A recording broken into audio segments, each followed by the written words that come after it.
Tabby McTat, The Musical Cat by Julia Donaldson, illustrated by Axel Scheffler.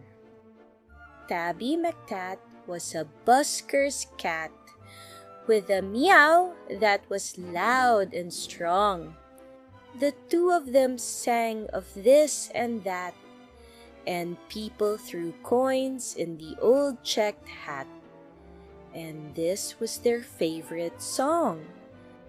Me, you, and the old guitar, how perfectly happy we are.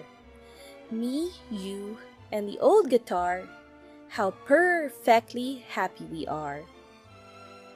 One morning, while Fred ate some bacon and bread, McTat took a stroll round the block, then stopped, for there on a doorstep sat a gorgeously glossy and green-eyed cat. She was black with one snowy white sock. Sock and McTat had a cat-to-cat chat, and that's how their story began. For while they were chatting of this and of that, a thief had his eye on the old checked hat. He eyed it. He snatched it. He ran. The busker gave chase, but he tripped on a lace, and crash! In a flash, he was down. He broke his leg and he banged his head, and he ended up in a hospital bed in a faraway part of town. "Goodbye," McTat said. "I must get back to Fred." But where had the busker gone? The sun went down and the sky grew black. The stars came out, but he didn't come back. McTat lingered on and on. A week later, Sock took a stroll around the block and found her new friend looking thin. "He's gone off and left me," said Tabby McTat. Then Sock said, "My people, Prunella and Pat, would gladly find room for a fine tabby cat." She was right, and they took McTat in. Next morning, old Fred left his hospital bed and found his way back to the square. But the brass band stood where the pair once sat, and the band played this, and the band played that, and Fred looked all around for his loud meowed cat, but Tabby McTat wasn't there. Now McTat had a wife and a very full life, with plenty of things to do, like washing Prunella and pouncing on Pat, and hiding the car keys under the mat, and keeping the newspapers nice and flat, and giving the pens an occasional bat, and nibbling this and nibbling that.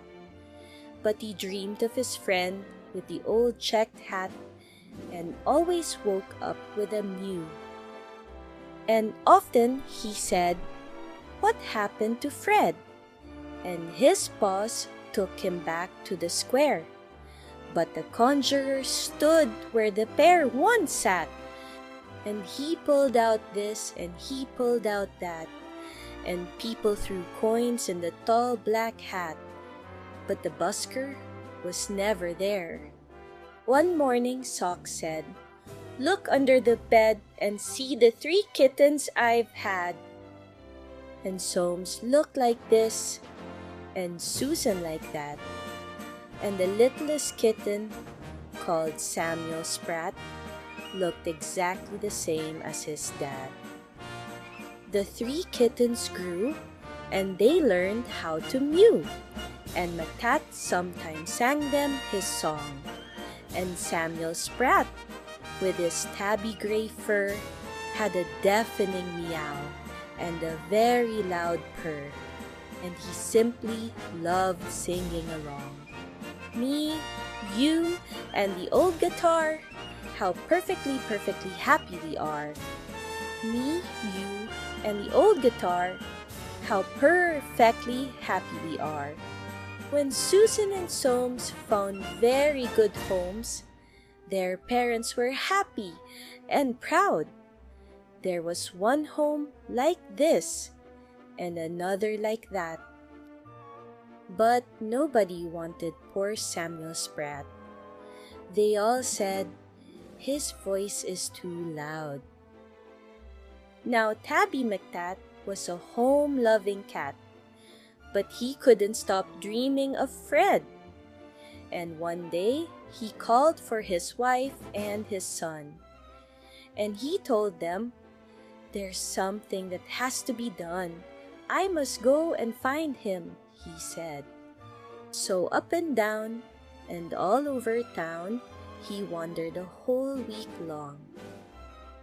For many a morning and afternoon, by the light of the sun and the light of the moon, till he heard a familiar song. "Just me and the old guitar. If I had a cat, I'd be happier far. Just me and the old guitar. With my cat, I'd be happier far. It's Tabby McTat. It's my long-lost cat." Old Fred was ecstatically glad. Then the two of them sang of this and that, and people threw coins in the new checked hat. But why did McTat feel sad? He was missing his wife and his comfortable life, and the dozens of things to do, like washing Prunella and pouncing on Pat, and hiding the car keys under the mat, and keeping the newspapers nice and flat, and giving the pens an occasional bat. But how could he tell the busker that? Then out from a shadow sprang Samuel Spratt. "Oh, please let me be the busker's cat," he said with his deafening mew. Now Samuel Spratt is the busker's cat, with a meow that is loud and strong. The two of them sing of this and that, though Samuel sings just a little bit flat, and people throw coins in the old checked hat. And this is their favorite song. Me, you, and the old guitar, how perfectly, perfectly happy we are. Me, you, and the old guitar, how perfectly happy we are. The end. Thank you for watching, and subscribe to Storytime and Honey.